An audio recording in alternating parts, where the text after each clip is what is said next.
visée. C'est-à-dire, peut-être que certains d'entre vous sont allés hier à la conférence du prédicateur sur le psaume 126 déjà, qu'il a abordé sous l'angle de la grâce. Si le Seigneur ne bâtit la maison, les bâtisseurs travaillent en vain. Je vais l'aborder, je vais y aboutir en tout cas, sous un autre angle, c'est Dieu donne un avenir en donnant des fils, des enfants, la récompense qu'il accorde, dit le psaume. Et nous allons lire le psaume avec cette perspective-là. Je vous aiderai à y rentrer comme ça, j'introduirai les choses. Et donc c'est la question du rapport entre les générations, les conflits de génération, la question de la transmission, la place des jeunes, la place des anciens.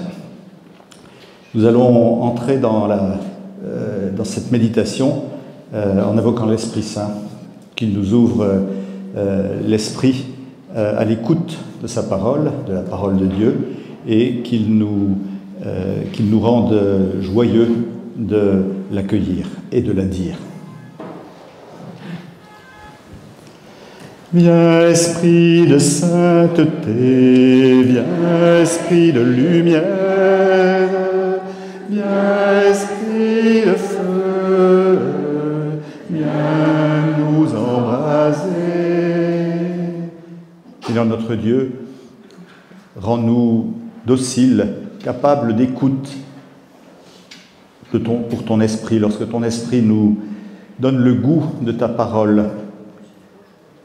Donne-nous la joie de l'accueillir, donne-nous de savoir la porter autour de nous, d'être véritablement missionnaires, d'être joyeux, d'accueillir ce don que tu nous fais de ta parole et le don de l'avenir. Viens, esprit de sainteté, viens, esprit de lumière, viens, esprit de feu, viens nous embrasser.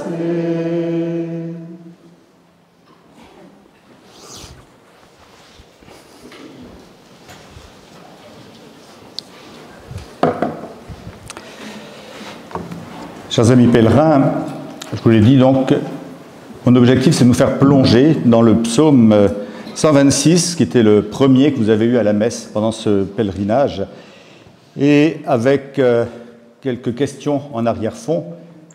Ma méditation m'a conduit à entrer dans ces questions, et mon expérience aussi. Les questions en arrière-fond. Dieu a-t-il une préférence pour les jeunes ? Posé autrement, Dieu a-t-il le souci de l'avenir et attend-il plus spécialement, ou tout spécialement, que la jeunesse bâtisse cet avenir ? S'il s'avère que Dieu compte sur la jeunesse pour cela, est-ce que les plus anciens les laissent faire ? Et aussi, quelle place ont-ils face à la jeunesse, face à l'avenir que Dieu donne et veut pour nous ? Donc vous voyez, il y a le psaume 126 va nous permettre de nous confronter à ce qu'on appelle les rapports entre générations, les conflits de générations. J'avancerai en redonnant un certain nombre de cadres, parce que je pense que certains d'entre vous ont sans doute une connaissance des psaumes, une familiarité avec les psaumes, d'autres pas trop, d'autres peut-être pas du tout. Donc j'irai progressivement pour arriver à cette question. Et le plan de cette méditation, ce sera de reprendre le psaume lui-même comme ça, de manière un peu spontanée, pour voir quel thème en jaillit, vous qui l'avez entendu déjà lors d'une célébration, vous qui avez peut-être relu ce psaume. Premier temps, ce sera « Confiance, le Seigneur bâtit », thème comme un thème général du psaume 126, c'est cette idée de la grâce qu'on peut avoir derrière, ce que Dieu donne pour notre bien. Dans un deuxième temps, nous irons plus loin, nous approfondirons le travail sur le psaume 126, avec un petit rappel de ce que sont les psaumes pour qu'on soit clair sur ce que c'est que d'entrer dans un psaume. Et puis, une question, quel est le théâtre du psaume 126 ? Quelle scène se trouve dans le psaume 126 ? C'est une manière que j'essaie de cultiver, de retrouver dans les psaumes des scènes de théâtre. Parce que vous voyez des personnages, et on essaie de se dire, mais dans quel cadre, au départ, ce psaume a-t-il pu naître? Et puis ça nous conduira, en approfondissant notre psaume, à avoir ce que j'appelle une ode à la jeunesse. Et pour ça, 4 temps vont nous faire progresser. D'abord, le verbe bâtir, qu'est-ce qu'il signifie? Ensuite, ça nous conduira au rapport entre parents et enfants, ou entre anciens et jeunes. Et après, ça nous conduira à nous rendre compte qu'il convient de trouver la valeur de chaque personnalité, sinon il y aura de la déperdition dans les talents. Et enfin, s'appuyer les uns sur les autres, et par-dessus tout s'appuyer sur Dieu comme une sorte d'aboutissement du psaume et de ce rapport entre les générations. Ma conclusion, c'est essayer d'entendre cette phrase de Saint Jean-Paul II qui disait « bâtir ensemble la civilisation de l'amour ».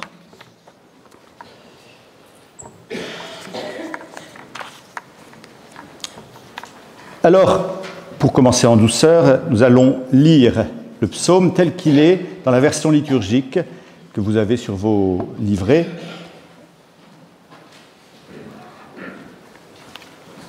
Si le Seigneur ne bâtit la maison, les bâtisseurs travaillent en vain. Si le Seigneur ne garde la ville, c'est en vain que veillent les gardes. En vain, tu devances le jour, tu retardes le moment de ton repos.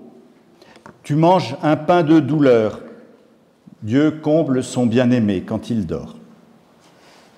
Des fils, voilà ce que donne le Seigneur. Des enfants, la récompense qu'il accorde. Comme des flèches aux mains d'un guerrier, ainsi les fils de la jeunesse. Heureux l'homme vaillant qui a garni son carquois de telles armes. S'ils affrontent leurs ennemis sur la place, ils ne seront pas humiliés. Alors, voilà ce psaume. Qu'est-ce qui ressort de ce texte comme ça, au plus spontané, si je puis dire, même sans aller creuser plus, l'idée qui nous fait prier quand on prend ce psaume d'habitude. La première strophe donne le ton, il n'y a rien sans Dieu. Tout bien vient de Dieu. Notre avenir vient de Dieu, c'est entre ses mains. Pourquoi? Parce que bâtir, c'est étendre son domaine, c'est poser un lieu, un terrain où on va trouver sa place. Et garder la ville, c'est la préserver, empêcher qu'elle soit attaquée. Donc c'est préserver l'avenir. Les images qui sont données induisent ça. La première strophe nous fait dire « Notre avenir vient de Dieu, c'est entre ses mains ». La deuxième strophe nous fait comprendre que les efforts que nous faisons, aussi importants soient-ils, ne remplacent pas ce que Dieu fait pour nous. D'une certaine façon, il est inutile d'en faire trop par nous-mêmes. Ça ne veut pas dire qu'il ne faut rien faire. Le psaume ne laisse pas entendre ça, mais le psaume dit « Même quand vous dormez, le Seigneur agit ». Alors, pour certaines traductions, le Seigneur donne le sommeil. Donc à ceux qui ont laborieusement travaillé, le Seigneur donne le sommeil. Ou alors, le Seigneur donne ce qu'il faut, même quand on dort. D'une certaine façon, nous apprenons à laisser Dieu faire en nous, donc avec nous et en nous. Ce qui nous fait penser peut-être à cette phrase de saint Paul aux Galates, ce n'est plus moi qui vis, mais le Christ qui vit en moi. Ainsi agit la providence de Dieu. Et puis, Dieu donne l'avenir, construit l'avenir, c'est-à-dire que nous recevons de lui, notre avenir.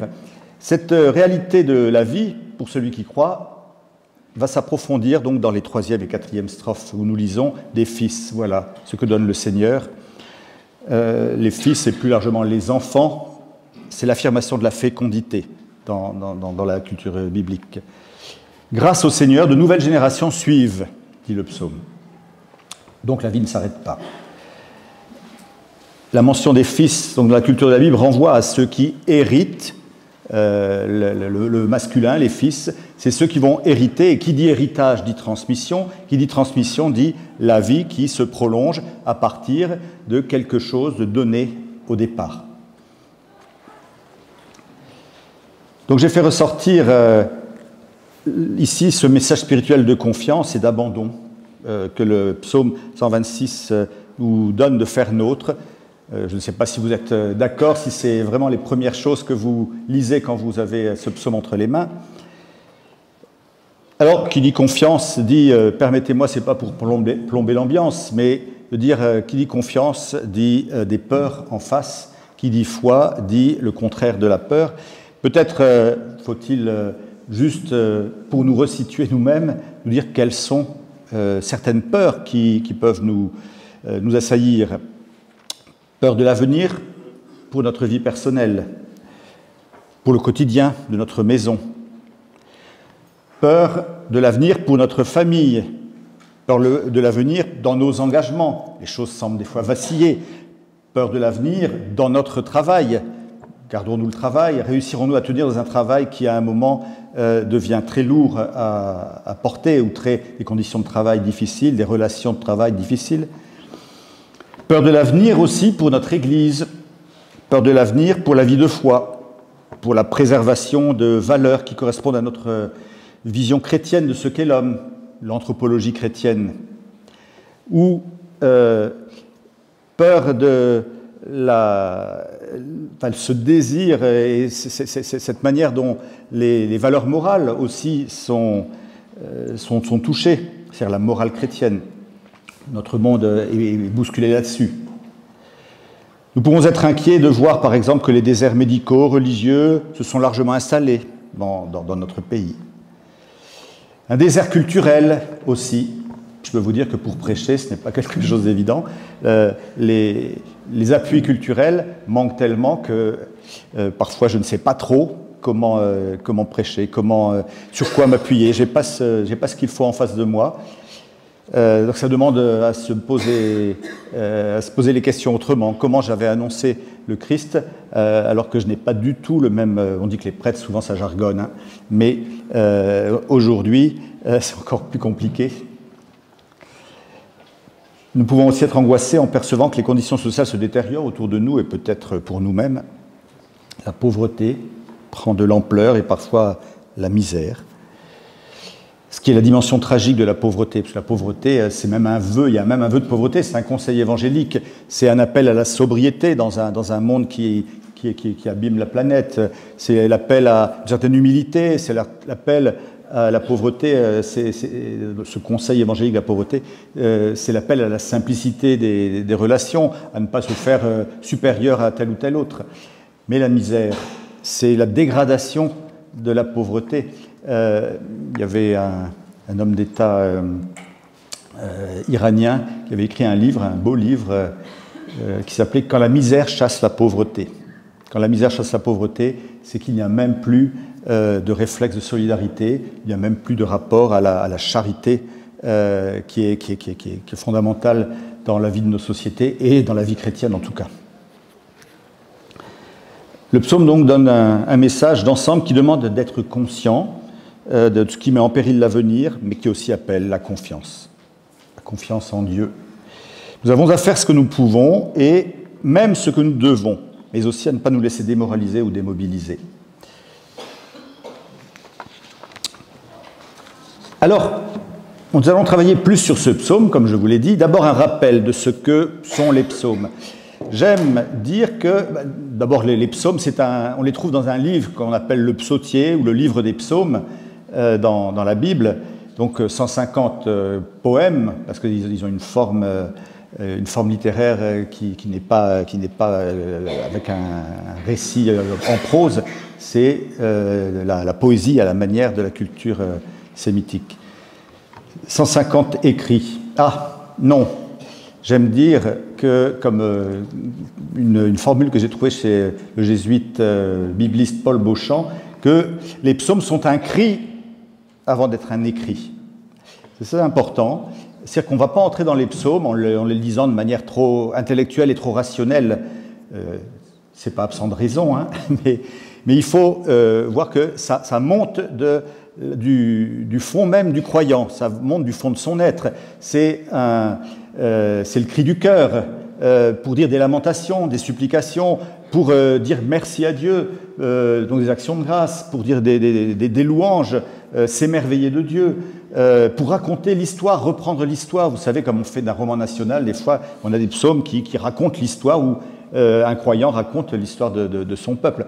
Voilà, et ça monte comme un cri, ça vient des entrailles. Quand on prie les psaumes, on essaie de retrouver ça. Bon, souvent on est un petit peu déconcerté sur les psaumes, le style d'écriture, mais parfois vous avez telle ou telle phrase que vous avez envie de crier.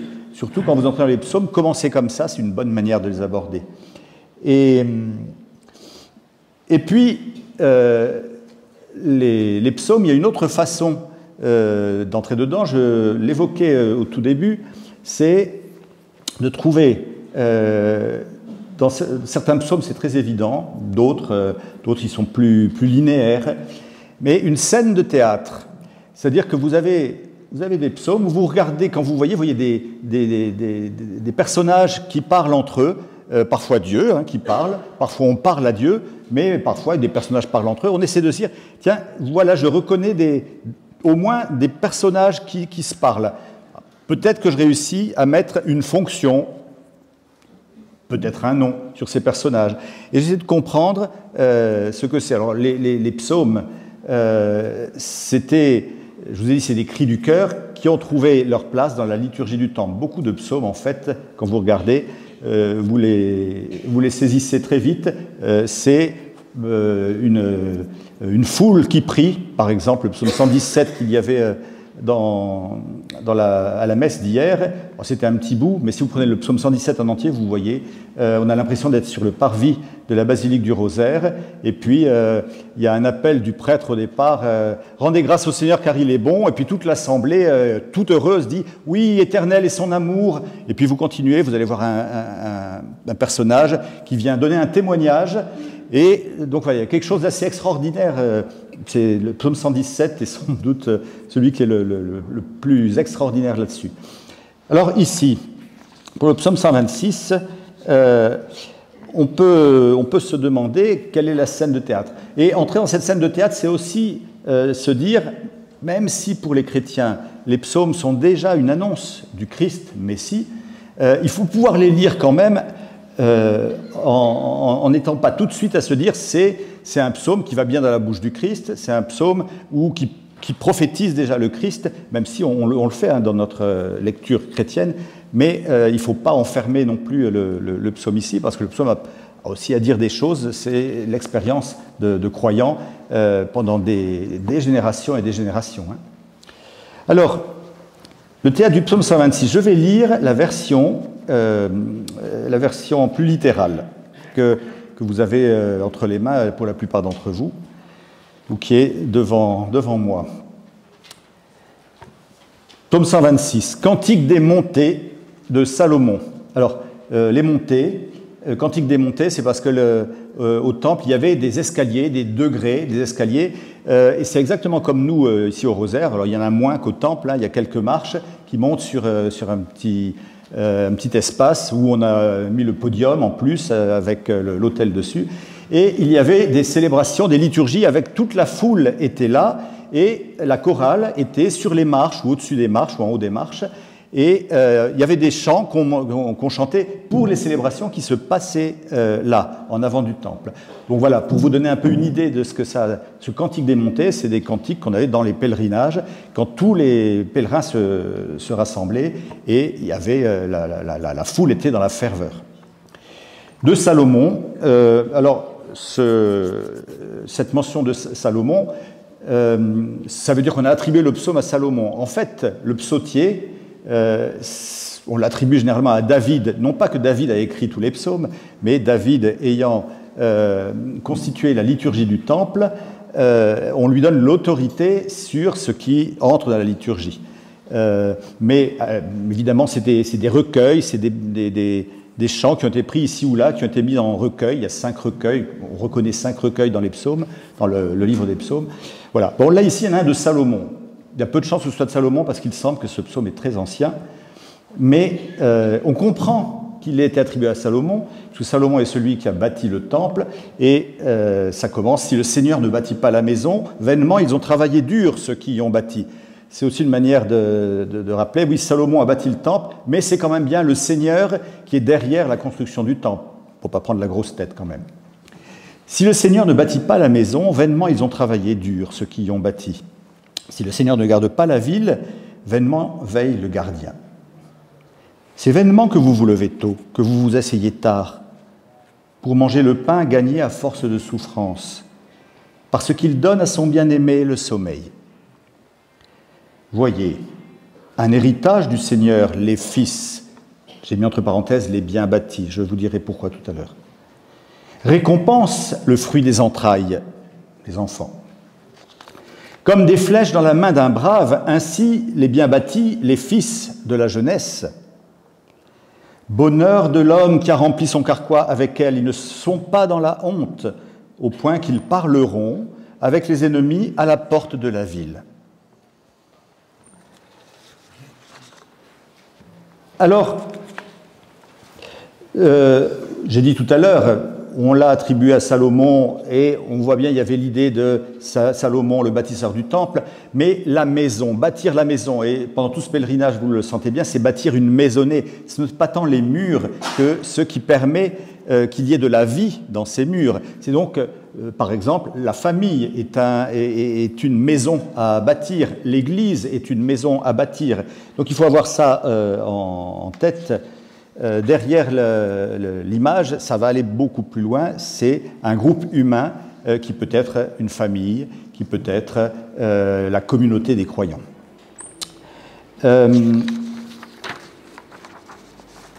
Alors, je disais, on va chercher la scène de théâtre de ce psaume. Je ne sais pas si quelqu'un parmi vous a une idée de à quel moment on peut trouver quelqu'un qui dit ça et à qui. Vous allez dire, c'est un peu bizarre comme question. Hein. Je ne sais pas s'il y en a qui ont des idées spontanément. Dans quel contexte peut-on imaginer qu'on ait dit ces choses-là au départ? Après, ça a pris des... oui. Moi, je dirais que ça s'adresse à... C'est quelqu'un qui parle à quelqu'un qui est très stressé, qui est très inquiet. Il dit cool, détends-toi, relax, le Seigneur est en charge, tu n'es pas au contrôle du tout. Non seulement tu n'es pas au contrôle du tout, mais quelqu'un dont l'impuissant et bien plus fort que toi est au contrôle, et fais-lui confiance, reste dans la confiance, et même les ennemis qui sont à la porte, le Seigneur te donnera la confiance de les affronter, ou même simplement de leur parler. Oui, donc vous n'avez peut-être pas tous entendu, Madame disait, c'est quelqu'un qui s'adresse à un autre qui est stressé, qui lui dit « cool, cool, cool ». Donc en fait, c'est le message de confiance que j'évoquais au départ, effectivement. Nous, on le prend généralement comme ça, le psaume. Mais on va aller à quelque chose de très... C'est quelque chose de très concret, que je vais vous dire tout de suite. Donc je vous ai dit dès le début, on sent que la maison, ou la maisonnée, c'est fonder une famille. Et puis vous avez dans les deux dernières strophes, on honore... voilà, il y a des enfants qui sont nés. En fait, ça ressemble à des salutations, des compliments qu'on faisait à quelqu'un, à une famille qui avait eu un enfant. Alors, on parle au père, la mère, elle est par derrière, et puis on lui dit bravo. Ça pourrait donner... ce sont des compliments. Hein. Si le Seigneur ne bâtit la maisonnée, s'il ne fonde pas la famille, ceux qui font grandir la maisonnée ont fait cela pour rien. Donc vous dites à votre beau-frère, à votre belle-sœur, à votre voisin, à votre ami qui vient d'avoir un enfant, bravo, bravo, oui, c'est le Seigneur qui t'a bâti la famille. Oui, les fils sont un cadeau du Seigneur et les enfants sont une récompense qu'il donne. Les enfants qui naissent quand on est jeune sont comme les flèches dans la main des braves. Alors, on espère que votre voisin, votre voisine ou votre beau-frère est assez jeune. Heureux l'homme, heureux es-tu, toi, qui a beaucoup de flèches dans son carquois, beaucoup d'enfants. Car lui et ses enfants ne seront pas dans l'embarras. Toi et tes enfants, vous ne serez pas dans l'embarras, vous serez plus forts ensemble pour mettre les ennemis à la porte. Vous voyez, une espèce de compliment qu'on va dire à quelqu'un. Donc on a l'impression que c'est un psaume qui est dit à la naissance d'un enfant. Mais ce psaume, évidemment, il va avoir une vie et il va prendre d'autres significations. Et Madame, vous le donniez, hein, c'est ce thème de la confiance. Mais il peut y avoir des choses beaucoup plus concrètes. On l'applique à Salomon parce que pourvu qu'il ait conscience que ce qu'il bâtit, c'est quand même bien le Seigneur qui bâtit avec lui. En tout cas, voilà, il semble que ce soit un texte très ancien qui correspondait à une formule, une salutation de félicitations, bienveillance à l'égard des nouveaux parents, et pour dire c'est un don de Dieu que vous avez eu, réjouissez-vous, rendez grâce à Dieu parce qu'il vous a comblé d'enfants.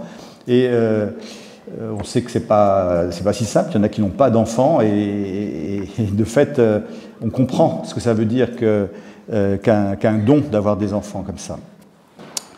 Alors, je vais continuer. À partir de là, comment on va entendre une ode à la jeunesse? Que signifie le verbe bâtir? C'est ma première question ici. Une indication, une observation dans le psaume qui va aller dans ce même sens qu'on vient de voir. Elle concerne donc ce verbe bâtir, d'une part, et le mot fils, d'autre part. En fait, nous constatons que les deux mots ont une racine commune. L'hébreu, c'est une langue qui s'appuie sur les consonnes, et donc les mots qui sont apparentés, qui sont de même racine, on va retrouver les mêmes consonnes dedans. On va y voir, généralement, c'est sur 3 consonnes. Là, il y a 2 lettres, 2 consonnes, le B et le N, Bet et Nun, qui sont présentes dans les 2 mots. Donc, avec Ben, vous connaissez un Ben Yosef, par exemple, le fils de Joseph, Ben Yosef. Et pour le mot bâtir, ici, c'est Yibne. On a aussi le B et le N. Et on a pu y lire une parenté. Il y a pu y avoir une parenté entre les mots. En tout cas, dans la Bible, on va jouer là-dessus. Là, ici, en jouant sur les mots à partir des racines, on pourrait dire que les fils sont les bâtis. Et même les biens bâtis, d'après le psaume, puisque Dieu les a donnés, les a bâtis comme une grâce qu'il fait. Donc c'est un cadeau, c'est une bonne chose que Dieu a fait. Donc c'est les biens bâtis, ceux qui sont nés de toi. Dans la Bible, nous retrouvons cette présence du mot bâtir quand il s'agit des femmes qui enfantent. D'où la compréhension aussi de cette relation entre les deux mots fils et bâti. Au livre du prophète Jérémie, on trouve ceci, chapitre 31, verset 4. « Je te bâtirai, tu seras bâtie, Vierge d'Israël. » Pour s'assurer du sens que ça peut avoir, il faut remonter au début de la Bible, et nous comprendrons ainsi qu'il s'agit de dire « tu enfanteras, tu auras des enfants ». Je vous indique les références. Genèse 2, au chapitre 2, 22, donc le deuxième récit de création. On lit littéralement « Le Seigneur Dieu bâtit en femme la côte qu'il avait prise de l'homme. » Cela signifie qu'il fait surgir une femme à partir de la côte de l'homme. Il donne l'existence à une femme. Vous connaissez dans ce récit, Dieu créa la femme à partir de la côte qu'il avait prise à Adam. Et puis Genèse 16, verset 2, c'est cette histoire où Sarah n'arrive pas à avoir d'enfant. Sarah dit à Abraham, « Voici donc, le Seigneur Dieu m'a retenu d'enfanter. Viens donc vers ma domestique. Peut-être serai-je bâti d'elle. » Ça signifie peut-être que j'aurai un fils par elle. On retrouve ce même mot pour parler de la donnée des enfants. Dans ce psaume, l'avenir que Dieu bâtit est lié donc à l'accueil d'une descendance, donc l'accueil des enfants. Alors, mais il ne faut pas être un grand savant pour comprendre qu'il ne s'agit pas des enfants en eux-mêmes, mais des enfants en tant qu'ils ont un rôle à jouer après leurs parents, après leurs aînés. C'est un peu la même chose que la maison, ce n'est pas les murs en eux-mêmes, mais c'est les murs en tant qu'ils permettent qu'il y ait de la vie dedans, une activité. Donc là, ici, c'est les questions des enfants en tant qu'ils ont un rôle à jouer après leurs parents ou après leurs aînés, quand il s'agit des jeunes par rapport aux plus anciens. Alors regardons ce rapport parents-enfants, anciens et jeunes. Les enfants sont donnés par Dieu en tant qu'ils contribueront à bâtir donc par la suite. Ils ne sont pas là pour se retrouver vissés au service de leurs parents, ni pour rester avec eux dans un rapport fusionnel. C'est pas ça. L'avenir n'est pas ça. L'Écriture sainte nous fait tenir ensemble deux formules bien connues. L'homme quittera son père et sa mère. Ça, c'est Genèse 2, verset 24. Tout le monde connaît cette phrase-là, même quand on n'a pas trop de connaissance de la Bible, il nous reste ça. Ne serait-ce que dans les mariages, on l'entend plus d'une fois. Genèse 2, 24. Et ce faisant, au cœur des 10 commandements que donne le Seigneur, on trouve « Tu honoreras ton père et ta mère ». Ça, c'est Deutéronome 5, verset 16. Alors, un tel commandement rappelle bien que des aînés ont un rôle et que les enfants ont un devoir à leur égard. Le rapport des parents et enfants ou des anciens et des jeunes, il y a un rôle à jouer et un devoir en retour. Au départ, tout s'appuie sur l'idée de l'obéissance des enfants à l'égard de leurs parents. L'obéissance, en revanche, ne l'oublions pas, c'est une écoute engagée, c'est-à-dire bien écouter pour bien discerner et bien accomplir ce qui est dit pour nous conduire au bien. L'obéissance, elle est pas faite pour soumettre quelqu'un à soi, elle est faite pour lui permettre de grandir, de se développer. Le livre des Proverbes commande cela à sa façon. « Garde, mon fils, le précepte de ton père. Ne rejette pas l'enseignement de ta mère. Dans tes démarches, ils te guideront. Dans ton repos, ils te garderont.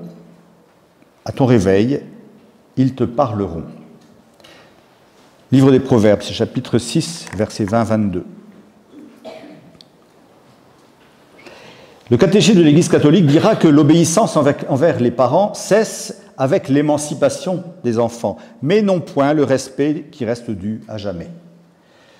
Je disais tout à l'heure, l'obéissance, elle sert à permettre à quelqu'un de grandir, d'avoir une éducation, de progresser, et à un moment, il vole de ses propres ailes. Mais il continue de respecter là d'où il vient. Les jeunes ont un devoir d'écoute, mais aussi d'intelligence, en d'autres termes. Et d'ailleurs, le même article du catéchisme dit que si l'enfant est persuadé en conscience qu'il est moralement mauvais d'obéir à tel ordre, qu'il ne le suive pas. Pas si simple que ça, d'ailleurs, ni pour les enfants, ni pour les parents. Les liens familiaux doivent aider l'enfant à grandir en maturité, et les anciens ont donc un rôle essentiel pour permettre que les jeunes trouvent leur autonomie. Ils ont à trouver comment être présents à leurs enfants, mais aussi comment laisser faire les plus jeunes. Et c'est souvent une des difficultés. Je vois des gens qui me disent comment ne pas être trop pesé sur mes enfants, surtout quand ils ont fait leur vie, et en même temps comment ne pas cesser d'être parent. En réalité, on apprend, on essaie d'apprendre à entrer pour les plus jeunes comme pour les plus anciens, dans une écoute à partir de Dieu. Comment Dieu écoute, comment Dieu nous laisse faire et comment Dieu nous apprend la confiance, si je le dis un peu rapidement comme ça.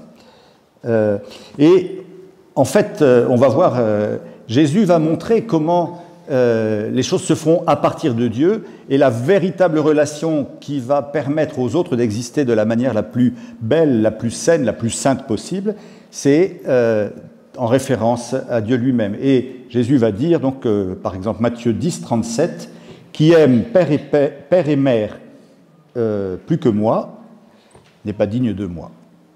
Et qui aime fils ou fille plus que moi n'est pas digne de moi. » Et dans les deux sens. Il ne s'agit pas de dire qu'honorer son père et sa mère, ou plus largement les anciens, n'est pas de mise. Mais Jésus entend dire aux plus jeunes, vivez pleinement, et votre vie est de vivre par moi. Mais il dit ça aussi aux plus anciens, vous aussi vivez pleinement ce que vous avez à vivre maintenant, ne vous accrochez pas à ce que les plus jeunes vivent, vivez ce que vous avez à vivre et vivez-le avec moi. Donc il est question d'un passage de relais. Si les anciens veulent que les jeunes reproduisent ce qu'ils ont fait comme ils l'ont fait, c'est-à-dire s'ils veulent faire des clones, ce n'est pas la vie humaine. On ne clone pas les plus jeunes, et encore moins la vie chrétienne. Ce n'est pas fait comme ça. Les anciens doivent passer le relais. Depuis quelques décennies, des anciens ont pu se montrer très critiques face à une jeunesse catholique qui cherche des repères classiques et traditionnels dans la foi. J'ai l'impression que ce qu'ils ont vécu et ce qu'ils ont fait grandir dans la vie de l'Église est battu en brèche par des plus jeunes qui ont d'autres références, d'autres désirs. On dit ils sont tradis, ils sont tradis. Pour bien des jeunes, l'objectif n'est pas de revenir en arrière, mais leur recherche de sens et de vie spirituelle les porte vers des formes qui, pour eux, sont des formes pour aujourd'hui.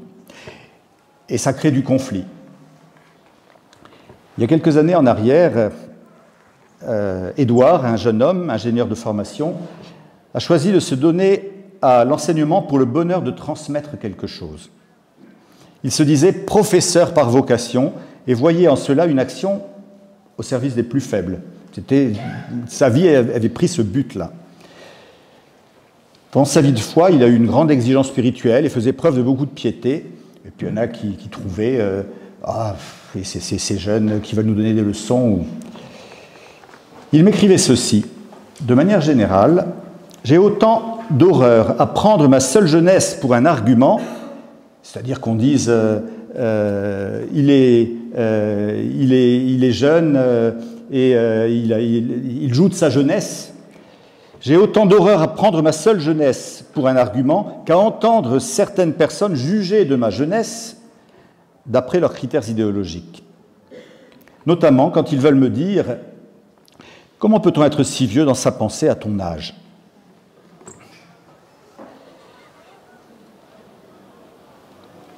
Alors, j'avance en disant « Attention, nous risquons d'entraîner de la déperdition.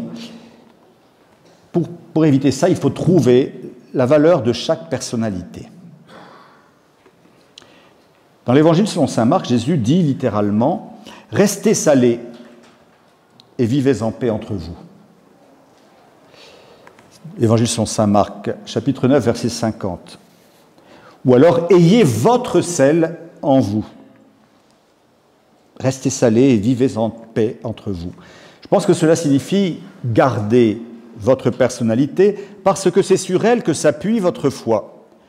Et la paix sera entre vous car vous apprendrez à maintenir les relations ou des relations qui intègrent vos différences. Intégrer les différences dans les relations au cœur même de nos communautés chrétiennes, au cœur même de notre monde.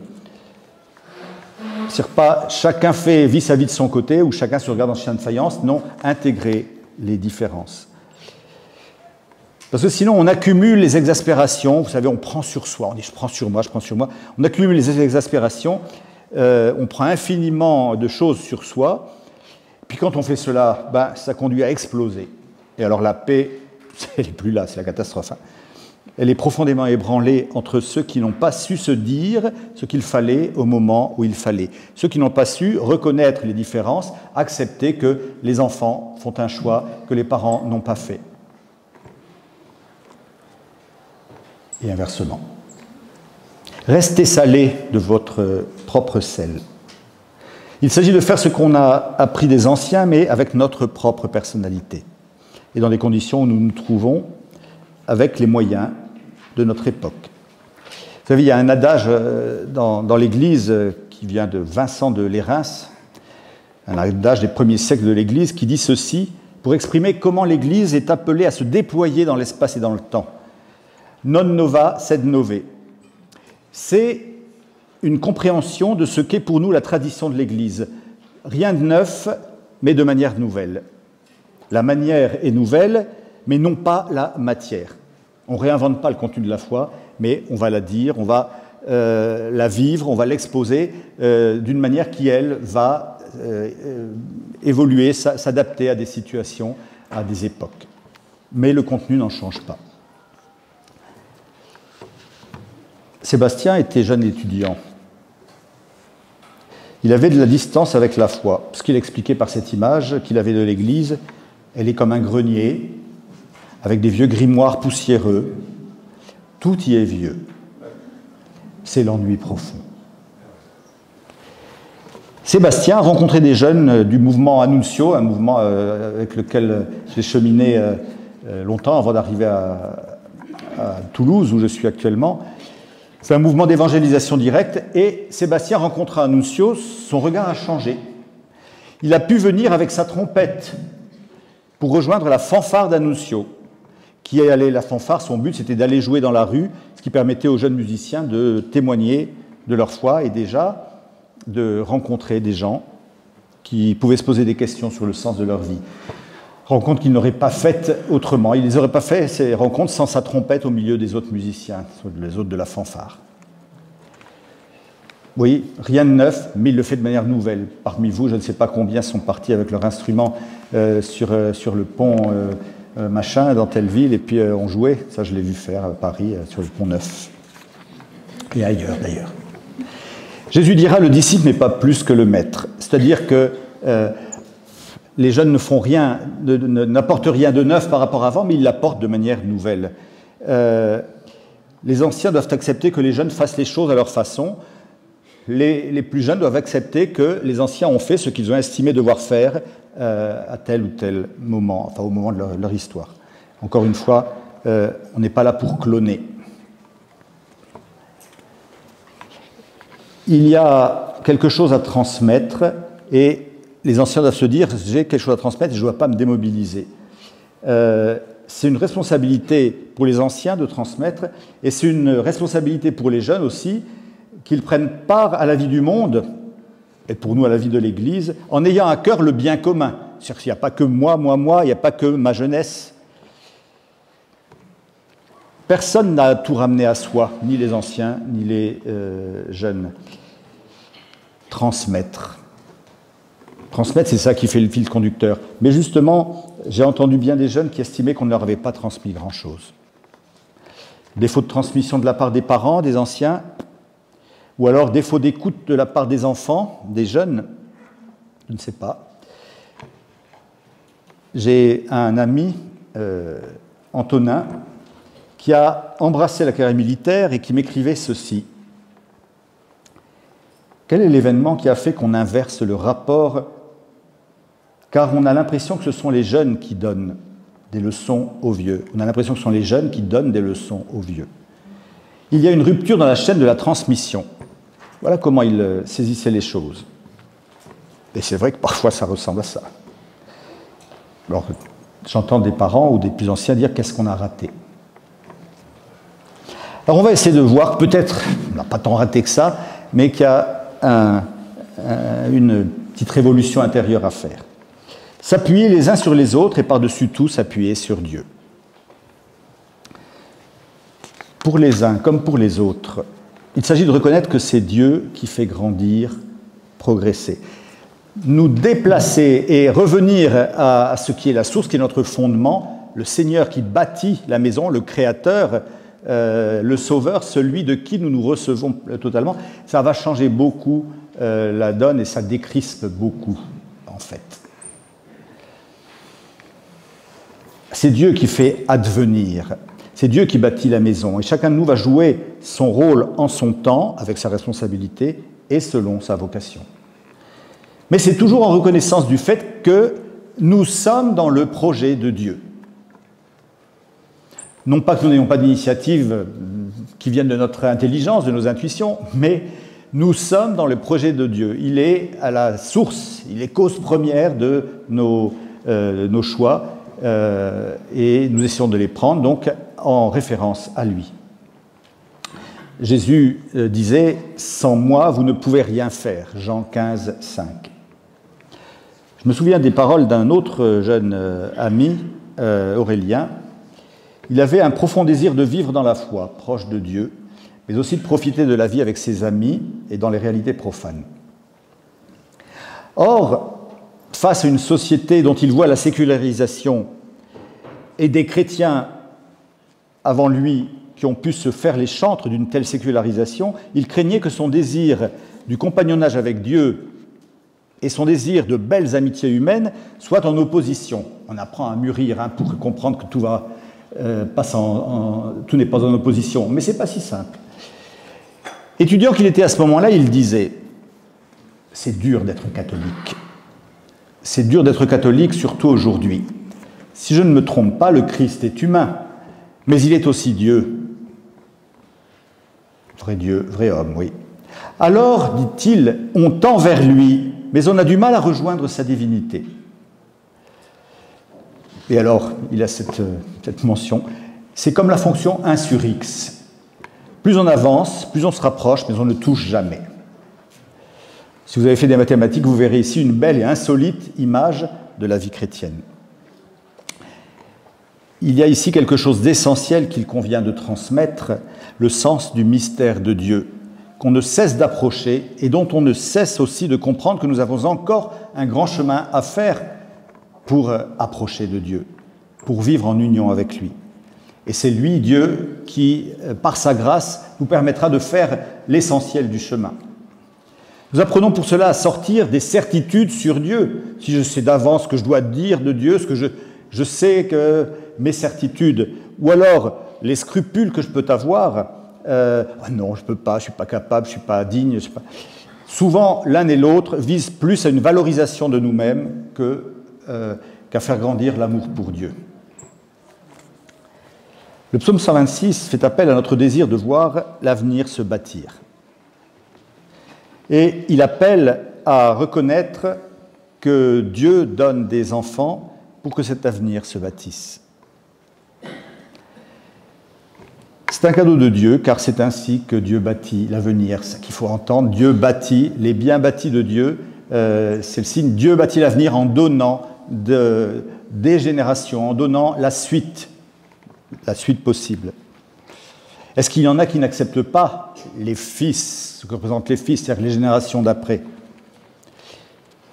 Est-ce qu'il y en a qui jouent un rôle castrateur à l'égard de leurs enfants ou des plus jeunes, tel père ou telle mère ou tel ancien qui joue le rôle de sage, qui couvrent tellement les enfants que ceux-ci ne peuvent plus vivre, ne peuvent plus se développer véritablement et ne pourront pas faire face à la vie et y jouer leur rôle au service du bien de tous. Des parents les gardent trop à leur propre service parfois, pour leur propre intérêt, tellement bien qu'ils ne trouvent pas leur maturité et leur place, les enfants, dans ce monde, et peinent à comprendre leur part au projet de Dieu.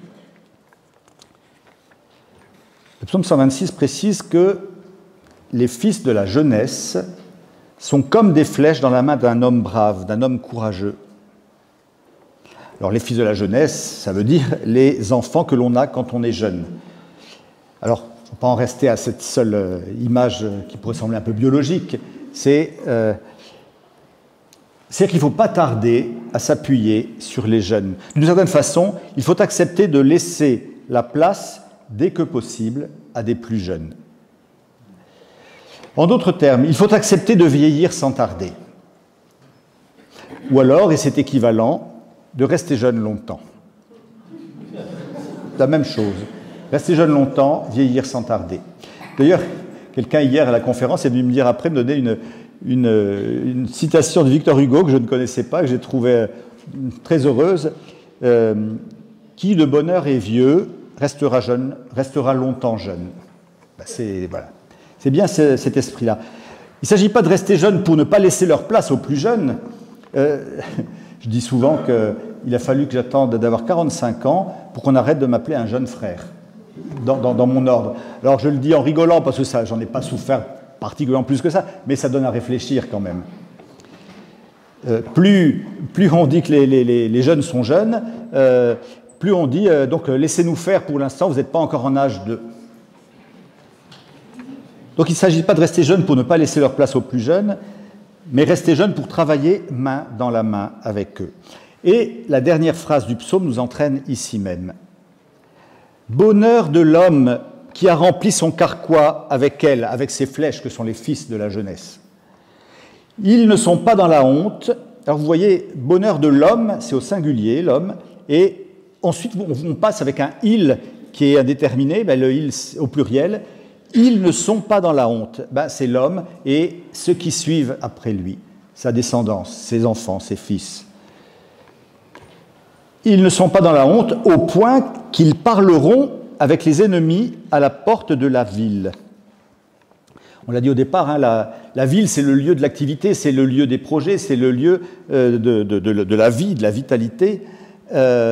Et garder la ville, c'est empêcher qu'on vienne de l'extérieur pour faire du tort, pour casser ce mouvement de vie. Ce que le Christ va casser sur la croix. Il va empêcher qu'on casse la vie en mourant sur la croix pour nous ouvrir à la résurrection. Ça veut dire qu'ensemble, ils sont plus forts, ils vont jouer un rôle ensemble, le père et ses fils, les anciens et leur génération, les générations d'après. Les jeunes et les anciens n'ont pas à être en conflit, il leur faut s'écouter et être solidaires pour faire grandir l'Église, pour transformer le monde, pour y prendre ensemble et chacun à sa façon leur place, y jouer un rôle ensemble. Je vais conclure. Ensemble bâtir la civilisation de l'amour. Le prophète Jérémie est un prophète plutôt pessimiste, ou disons un réaliste, qui n'a pas peur d'alerter le peuple de Dieu sur ses erreurs, sur son péché et les conséquences que cela aura. En l'occurrence, l'exil. L'exil, ça veut dire l'avenir bouché. On a quitté, on est obligé de quitter ce qui fait notre vie, ce qui fait notre force. On a quitté notre pays et c'est bouché. Au chapitre 31, pourtant, le prophète Jérémie ouvre une grande fenêtre d'espérance qui nous surprend beaucoup chez un prophète de ce style. Il ouvre une grande fenêtre d'espérance. La vie des croyants va être restaurée. Ils retourneront dans leur pays. L'avenir va à nouveau se bâtir. Et c'est là qu'il y a cette phrase que j'ai citée tout à l'heure. « Je te bâtirai et tu seras bâti, Vierge d'Israël ». Jérémie 31, verset 4. « Je te bâtirai et tu seras bâti, Vierge d'Israël ». Le peuple d'Israël est considéré comme une femme qui va avoir une descendance, donc un avenir. Ou bien les femmes du peuple auront des enfants, et c'est la même chose, l'avenir va repartir. Oui, l'avenir est annoncé. Mais quelques versets plus loin, dans ce même chapitre 31, le prophète va donner cette image au verset 13. « Ils danseront ensemble, jeunes et vieux, ou ils se réjouiront ensemble, jeunes et vieux. » C'est bien à cela qu'aboutissait le psaume 126.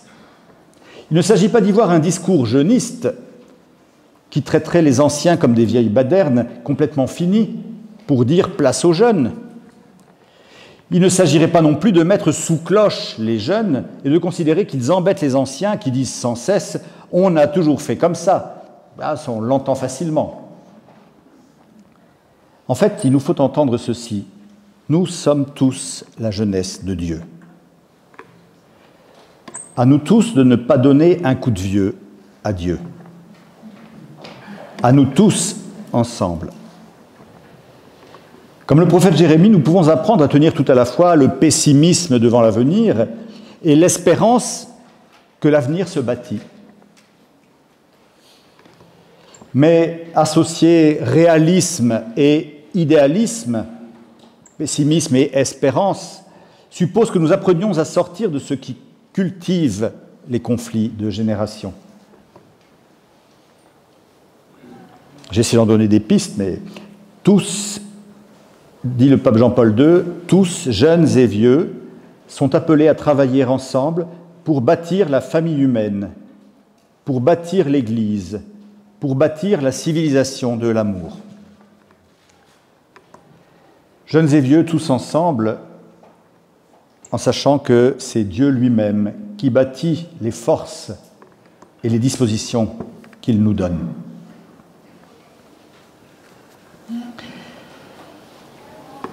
Seigneur, merci pour la parole que tu nous donnes. Merci pour le goût que tu nous donnes à la creuser. Donne-nous toujours l'envie d'aller plus loin. Que vive mon âme à te louer, que j'exulte en ta parole. Que vive mon âme à te louer, que j'exulte en ta parole. Merci à vous.